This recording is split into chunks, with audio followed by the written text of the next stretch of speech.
Welcome to Enlightened Evolution. I'm Cay. And I'm Christina. We're here to discuss the ebb and flow of our soul's healing and transformation through self-reflection, choosing intentionally, honoring thyself, and following your inner guide. Thank you for joining this safe space with us. Good morning, everyone, and welcome back to Enlightened Evolution with Cay and Christina. We hope that we find you well this morning. Today, we're talking about Erikson's 8 stages of psychosocial development. It is from birth all the way to death. I remember learning about this in the pediatric rotation when I was in clinicals for nursing. And along with like Freud and Piaget, I think that it's a class everybody should take before they become a parent, and really just keep reading through as reminders during those certain stages of development through your child's life. I wish I would have learned this as a young mother in my 20s. I had no idea that this information even existed. I was so uneducated. And it's also been very helpful just to know yourself and kind of dive into yourself as well. So I just think it's important just to kind of know what other people are going through, especially being a healthcare provider and depending on what their age is, and as a parent, and even with your partner and your parents as they get older. So I am excited about this one today. You got any fun plans this weekend? It's kind of gloomy here in Michigan, a little chilly. I'm thinking about cleaning and decorating for Christmas. And I am not an early Christmas decorator, and it's not even Thanksgiving yet. I even bought what are those? I'm probably going to get this wrong. I'm not even going to guess. What are the big red plants for Christmas? Poinsettia? Yes, I bought one of those last night, and I bought myself Keep it away from your cats. It's highly toxic for cats. Oh, I didn't know. We'll kill them. Oh my God, no. Well, that makes me sad. I bought a poinsettia, and I bought myself I never get to buy them. Sweaters. So I gifted myself yesterday, and so I'm in the Christmas spirit. What are you doing this weekend? Usually what I do when I Christmas shop. I buy things one for yourself you, as one well. For me. Yes. As we just talked about saving I think tomorrow. Money. You what tomorrow? Yeah. I think I'll probably do some Christmas shopping tomorrow. I don't know. Like, Jordan hasn't told me what he wants. So that means he's probably just going to get some random stuff. I don't know. Well, you are a gift. My mom just wants to go to dinner. Right. You're welcome. Merry Christmas. I think I'm going to decorate for Christmas on Thanksgiving. Nice. I've gotten a couple of people already bought for, and then we have like so many Secret Santa and holiday parties at work. I got to go buy for my Secret Santa. What else do I got to buy? We have one, but I'm excited about it. Yeah.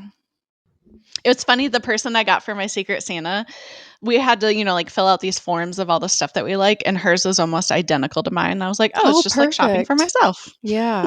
What was I just about to ask you?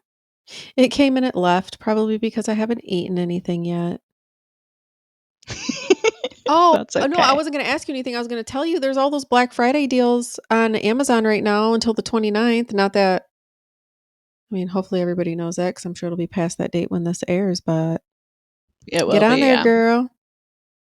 Yes, I will. That's probably where Jordan's gifts will come from. I know what I want, and it's not even expensive, because we recently went to Vegas, and the hotel had one of those magnifying mirrors that comes out, and it had like the perfect like lighting on it for doing your makeup. Because my current bathroom, like the lighting in there, it's just not the same when you step outside. Yeah. So this magnifying mirror has like a ring light on it. I love, like, you can see all your hairs, like to pluck your eyebrows and stuff. And I just want one of those mounted in my bathroom. Which is fair. My Nana had one of those in her bathroom, I think. Yeah, I love them. Every time I stay at a hotel that has them, I'm like, Yes. Yeah, that's awesome. Yeah, I don't know.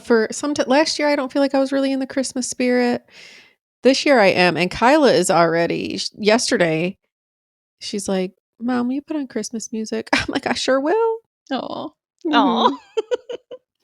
I know. So That's she cute. gets excited, I get excited. She already sent me her Christmas list, so I love when people tell you what they want. I don't wanna have to guess I know. because Or I might be wasting my money on something you don't even want. Like, just tell me what you want. yeah, you're gonna get a gift card if you don't tell me. Yeah, everyone can use a gift card. Yeah. Okay. So the first stage is birth to 18 months, which is intimacy. During this stage, Infancy. what I say intimacy, girl, I need to eat. Holy shit. Birth to That's a infancy.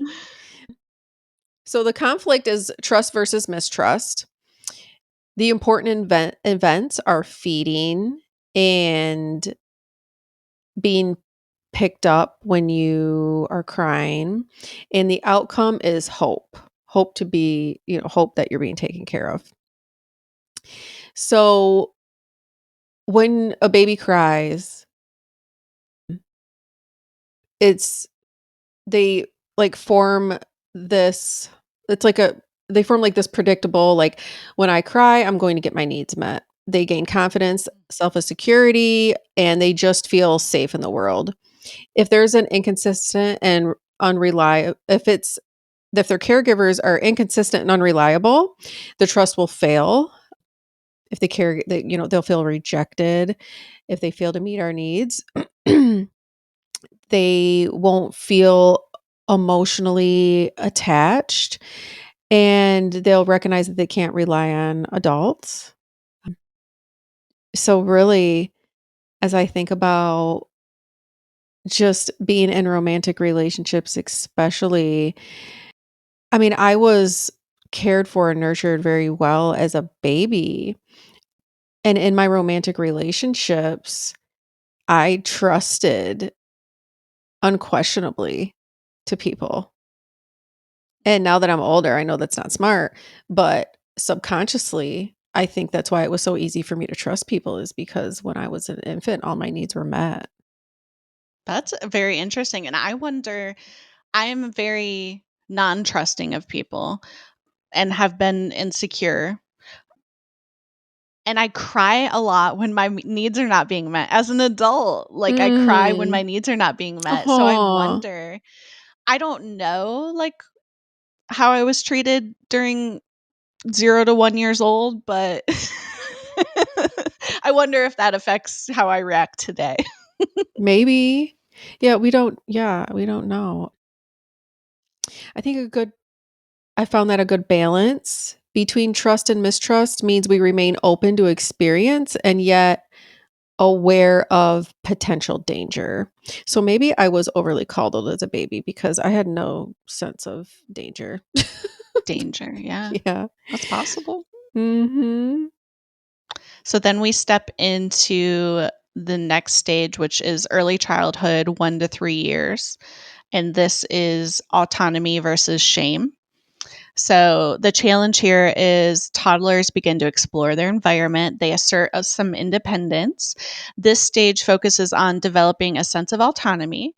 The positive outcome is encouragement and support to help the child to build confidence in their abilities and in their autonomy. Some negative outcomes could be overcriticism or lack of support that would lead them to feeling shame or doubt Mhm. about their abilities. The most important event during this stage is toilet training, being able to have Oh. control over their bodily function, and that's where the shame comes in if they're not able to do it.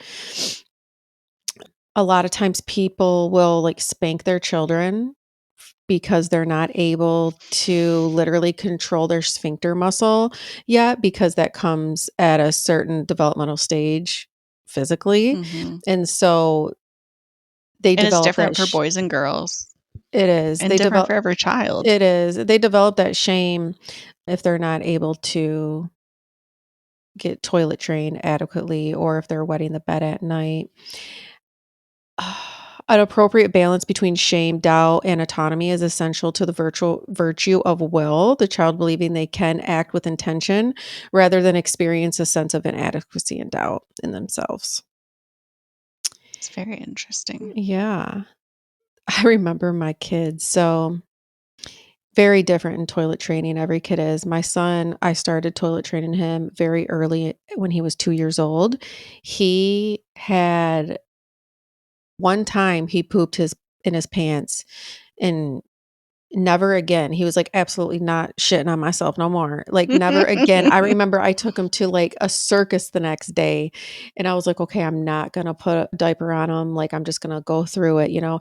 And he told me, like, "I gotta go potty." Like, my son never messed on himself ever. My daughter, complete opposite because she wanted to have the control herself, like, you're not gonna tell her what to do.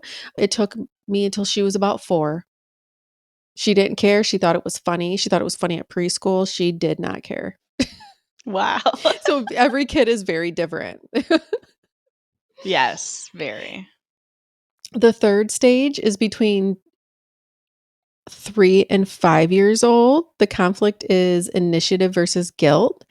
The important events during this is exploration and curiosity, and the outcome is kind of finding their purpose. To parents, a child's behavior may seem vigorous or overly assertive or aggressive, and yet they're just exploring their interpersonal skills. If you over restrict a child from their curiosity and exploration and increase their criticism, they'll develop this sense of guilt. We sometimes find this stage, and I know I was guilty of it as a mom. It was like, ugh, I literally just cleaned this living room 5 times. This is like, stop being a nuisance and pulling out everything. But it kinda it doesn't give them the confidence they need to, like, make the right choice if you're constantly criticizing their behavior. They're just like these little scientists. Right, they're just trying to explore, learn their boundaries, learn what they can do. Mhm. Yeah, and if they always feel like they're failing at what they do, they'll suffer from, like, this guilt and self-doubt and be less likely to lead themselves in adult life. Mhm. I got all my most of my information, I think it was called Positive Psychology, and they did a lot of their research on Erickson, and they said that success in this stage is vital to building the virtue of purpose and opposed to feeling of guilt. However, a balance between initiative and guilt remains key to developing a healthy mindset. And I think that's, like, it's so hard during that stage because they're wild. Girl. But finding a way to control your own reactions to their actions Mhm. and having calm conversations. I was at Hobby Lobby yesterday, and this little girl, she was about 5 years old, her mom pulled her aside and she was all flustered, the little girl was, and she had a very good conversation with her. She was like, "Do you think it's nice to slap toys out of your nana's hand?" And she's like, "No." And I stepped away after that, but the mom was doing a good job. She was calmly Mhm. speaking to her, trying to point out the actions that weren't okay, but still being supportive and loving. Yeah. They I don't even know if you remember learning this in school, but children, when they're, like, 2 years old, they're playing alone. Like, you can sit two-year-olds in a room together, and they will play separately alone with themselves. And then the 3 and four-year-olds are learning to work together and play together, and sometimes they get very angry with each other. It's They just do. Mhm. The It's wild to see it come out of them. My friend's daughter is 3, and to see the rage that comes out in her eyes with her sister, I'm Girl. like, "Oh, girl." They say, like, terrible 2s. I promise you, it's terrible 3s. I could not I Yeah. remember I was grocery They get shopping more with ballsy. oh, oof, they don't care. My daughter did not care anything I thought, how I felt, what I said, nothing. They're just like these little demonic beings sometimes when they are on a mission to do what they wanna do or see and feel and have what they want. We were grocery shopping and she was in the front, in the where you sit in the very front, your legs dangle, and she wanted to get out and she wanted to walk, and it was very busy in there, and it's not like she would have walked right next to me. She would have ran. It would have been just track and field through the whole store, taking touching everything. She's a runner, she's a track star. Yes, so ugh. But I had to get, like, this done, and she was screaming, and I ignored her, and I just let her scream, and I didn't say nothing to her, and I just, like, continued to shop, and this old woman, I wouldn't say she's old, she's probably 60, came up to me, and she's like, "You have the patience of an angel, and I needed to hear this from her that day. It was like a confirmation kinda that I was doing the right thing. She's like, you got, like, the patience of an angel, and I know that this is so hard." She's like, "But you're doing the right thing," basically. And it almost made me cry, like, that day because I just wanted to, like, just go give my daughter to my mom. Like, please, like, just take her. Usually I did have, Yeah. like, childcare during grocery shopping time because it's, like, impossible with some kids. But Yeah. yeah, it is like she didn't care what people thought about her. She didn't care what they thought about me. Like, Mm-mm. nothing. They have no concept of that at that None. age. No shame at that Uh, age. Yeah. mm-mm. She certainly didn't have shame or doubt at that age. That's for sure. Mm. School age 6 to 11, the ders- industry versus inferiority. The important events during this time is just going to school and building their confidence. Peer groups and social interactions are increasingly relevant in the development of our self esteem, and feelings of pride arise as we successfully perform and complete tasks. Winning approval is a motivation factor, and we need to learn how to associate it with displaying like specific competencies valued by peers and adults. It's my daughter's in 11 right now. She's in middle school, and it is a different such a different experience for her than elementary school. 100%. Just she'll come home and And this is everything. Go ahead. it's a wide range of years because I think of a Mhm. 6-year-old compared to an 11-year-old, there's a lot of difference there. Completely different. Yeah, that's the stage I'm currently experiencing with her for sure. Because she was obviously in elementary school when she was 6, 7, 8, 9, 10, but it is completely different. Like the peer group. I guess during that time too, like in elementary school, it was more difficult. She took it a lot harder. Like, so and so doesn't like me. I don't feel included. I don't have any friends. And now in middle school, she's like, there's a wide array of friends. And now it's more like, oh, she's mean to me and she thinks she can talk to me like that. And I'm like, yes, like she's confidence now. So I feel good Good. about where she's at now because, she struggled. But it is a hard stage for some kids that have a hard time They fitting just need a in. lot of Mhm. Oh, yeah. They need a lot of recognition, and I see this a lot. My friend's daughter is 8, and her school, like I know people get stupid about giving awards to kids, but they have They feel awards, like, stupid about for, what? like, every kid getting an award or Oh, something, oh, gotcha, but yeah.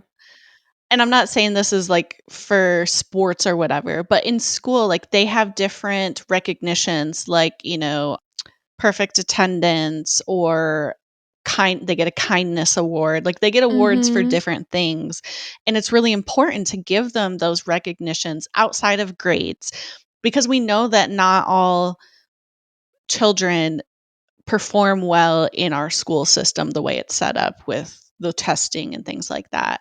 So they might be Absolutely. struggling with their grades, but they might be a really nice person and they're being kind to their Mhm. schoolmates and they're coming to school every day and they're trying. Yeah.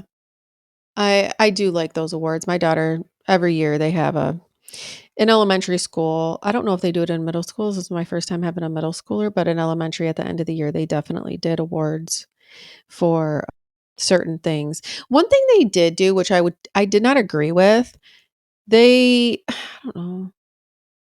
Some kids at the beginning of the school year, they have to do this standardized testing, state testing. And if they scored Mhm. higher at the end of the year than they did at the beginning of the year, they got an award for it, which so the kids that like didn't get an award probably didn't feel smart enough. So I kind of, Yeah. I like the kindness and the attendance and like I don't know. I think they did make a point for every child to get an award though, so that mattered Mhm. for Of some sure. sort. Yeah. Ugh, my daughter, she's so funny. She got A's and B's in all her classes except for English. She got an E. And I'm like, what is going on, ma'am? You use English for all of these, to get A's and B's in all these All other their classes. Yeah. classes. Right. Oh, I don't like him. I don't like that teacher. And so she's being stubborn and like, you think you're hurting him refusing to do his work? Ma'am. Like, You're hurting and it was a yourself, girl. whole, yeah, it was a whole thing. I called up there. I'm like, why did I not get a phone call? So we made a deal about this whole cell phone arrangement. So I bet she's going to get A's and B's next time. Okay.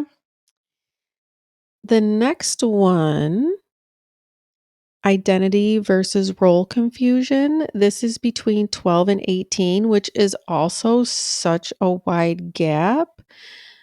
It's like Yeah. the development of the teenage years and its identity versus role confusion.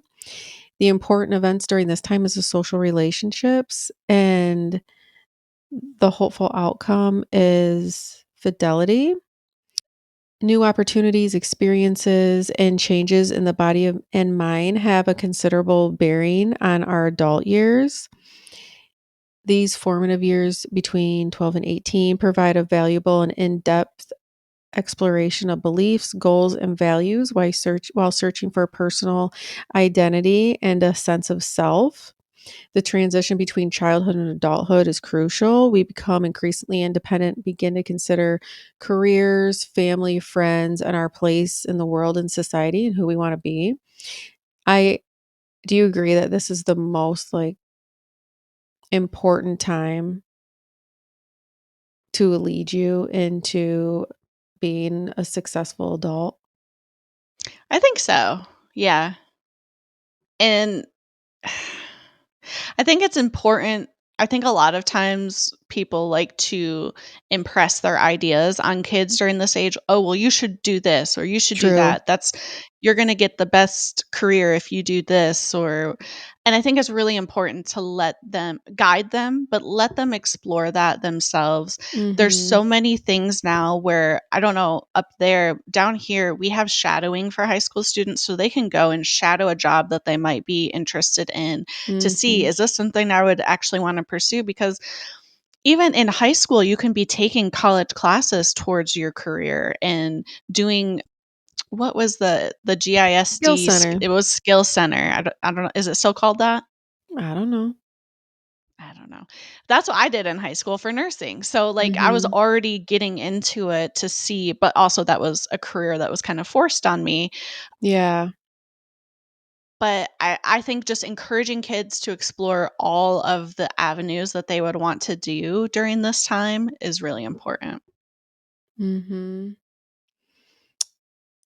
And just like you said, it says, as such, it's vital for young adults to learn the roles that we may adopt once mature, including our sexuality as our body transforms. And there's a lot of pressure on kids. I don't think there's as much pressure now as there was when we were growing up. I think now a lot more kids. I mean, you could be a furry if you wanted to, everything's accepted. So good for that. Not as many kids feel like they have to hide their sexuality and who they Yeah. are. I think that for me, I know what I needed during that age. I needed to be just educated on romantic relationships.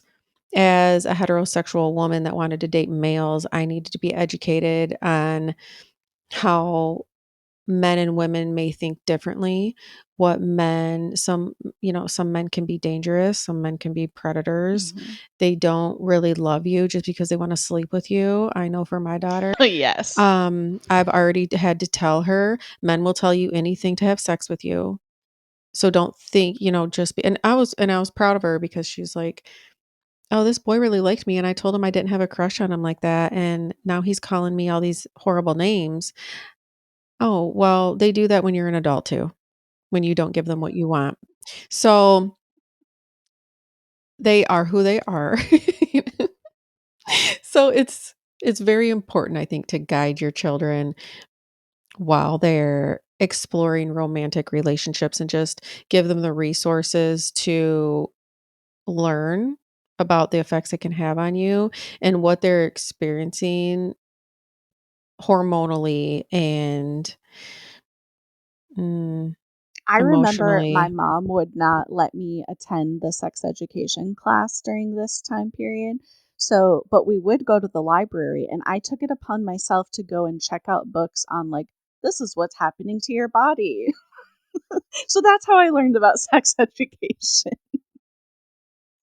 Well, yeah, and I don't know exactly what your mother's intention was in doing that, like, that you were gonna my mom didn't do that, but she didn't ever talk to me.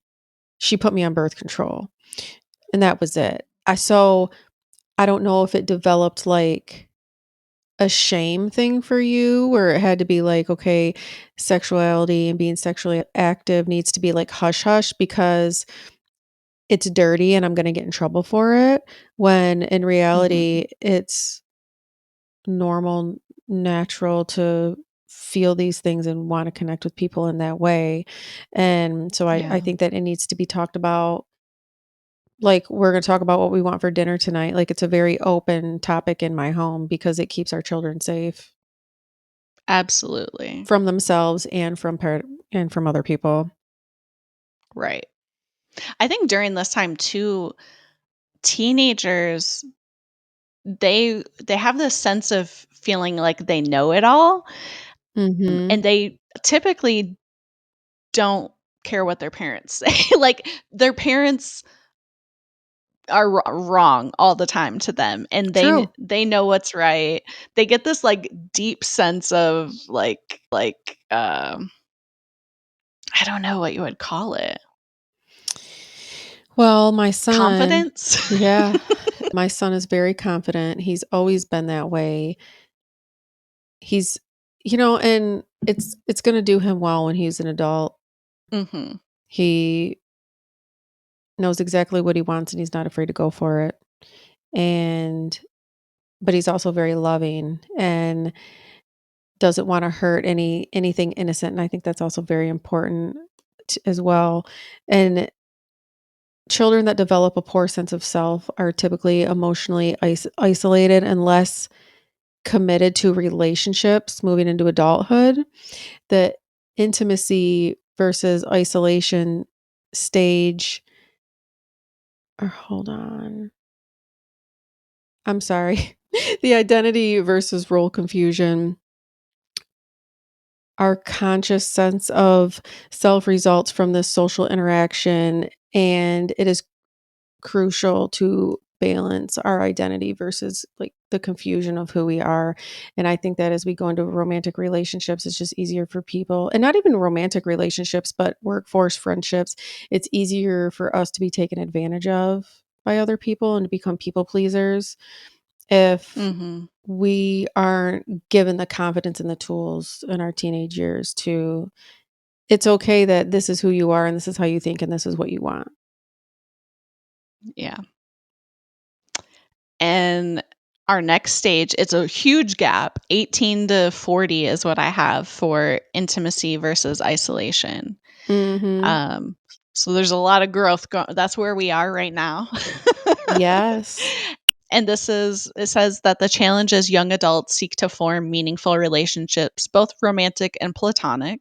Success in this stage leads to an ability to form close, intimate relationships and establish a sense of connectedness. Negative outcome would be the fear of intimacy or failure to form connections, which can lead to isolation.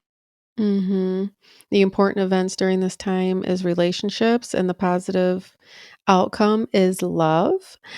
I hopefully, self-love and just feeling love within your relationships. I have here that if you fail within this, whether beyond or within your control to form appropriate bonds, or the avoidance of intimacy may result in loneliness, a sense of isolation, and depression, and the positive outcomes result in healthy, happy relationships. So you feel like you've during this time frame in your life, if you have a family and a healthy marriage and children and everything's tight knit, then I guess you've succeeded, but it doesn't always go like that.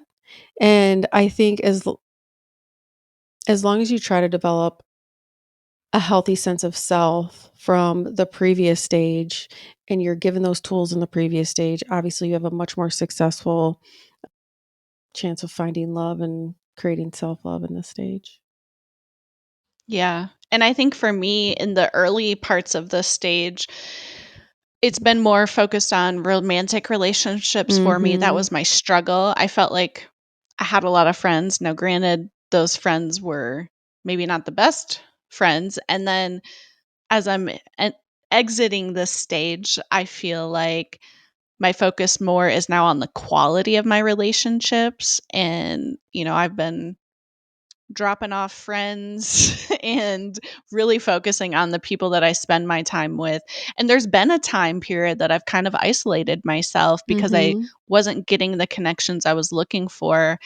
But now I am interested in being in community more and building new connections. Yeah. I think it was very hard for me at the beginning of this stage as well because the family unit I was trying to create for myself, and I ended up having children very young. It was chaos and I was in survival mode. Now I'm good. I'm grounded.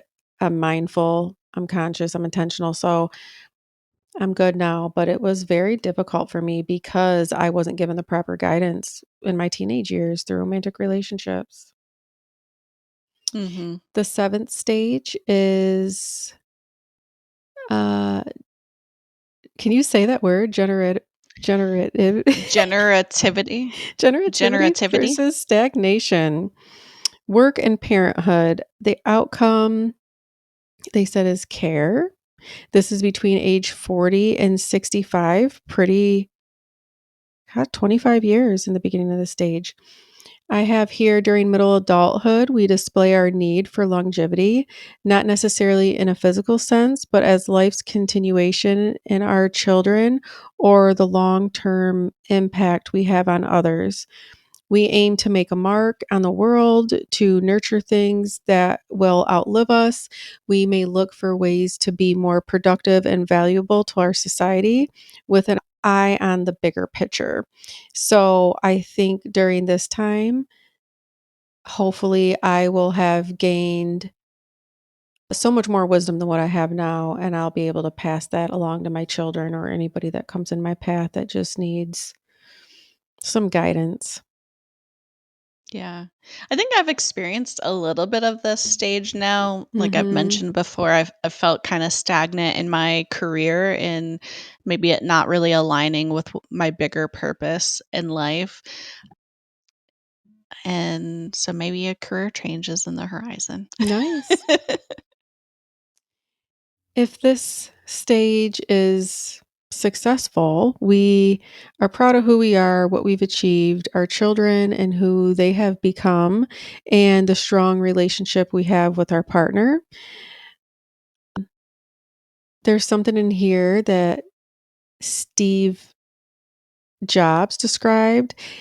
if we feel unproductive, uninvolved, disillusioned, and disconnected from the world which we live in, it means that we've had little impact on the world and we failed to make that dent of just making the, I guess, like the collective a stronger entity. Like we haven't impacted anybody in a strong sense, Mm. in a positive way.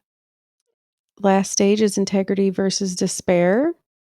This is between 65 and death. Ego, integrity versus despair. Important events is just reflecting on your life. And the outcome of this one is wisdom. This is the hard. Most of my patients that I take care of are in this age gap, in this age range. And this is real. A lot of patients that I have, some of them are happy and fulfilled. They have their family surrounding them, being supportive, whether they are still married and their partners they're presently at the hospital, helping take care of them, or if they've already passed away, if they've had a life that was very fulfilling, they're okay. They're at peace with where they are. And then there's another side of it. There is a lot of very bitter people still playing the victim, not taking accountability for the impact they've had on others throughout their lifetime. And it shows, and they're depressed and they just want to Mhm. die. And why does this have to happen to me? And they bargain with God. And so it's a huge reflection stage, I've noticed. Yeah. You slow down and you're less productive and you're not surrounded by your And a lot family of and your people struggle with friends. that too. Mhm. Like, this is the age that you typically enter into retirement. I have a friend that Mhm. recently entered into retirement, and he was kinda struggling with, "What is my life now? What am I doing now?" He, I think, had come to terms with, "Yes, I've worked enough and done enough of that, but what does my life look like now with these Yeah. changes?" People, they don't have the kids in the house. It's maybe them and a spouse. They're exiting their career. They're reflecting back on, did I leave a legacy? Did Mhm. I do enough? And now that I have this free time, what do I do with it? Yeah. And I appreciate people that, cuz 65 is still young. Mhm. There's this one intern we had, he's like in his late 60s. His wife passed away like kind of recently. He was like retired, high administration in like a school system. He retired and his wife passed away and he's like, I need to do something. He went to nursing school. It's just like That's wild. I know he created something else for himself. So, but that's got to be a huge, like, if your health's not good and everything, just sad to feel like bitter and lost during that stage. Yeah. Yeah. Well, that is all I have for today on That's Erickson's all age I've got too. stages. I need to go eat Hopefully, if you something. guys Oof. Yeah.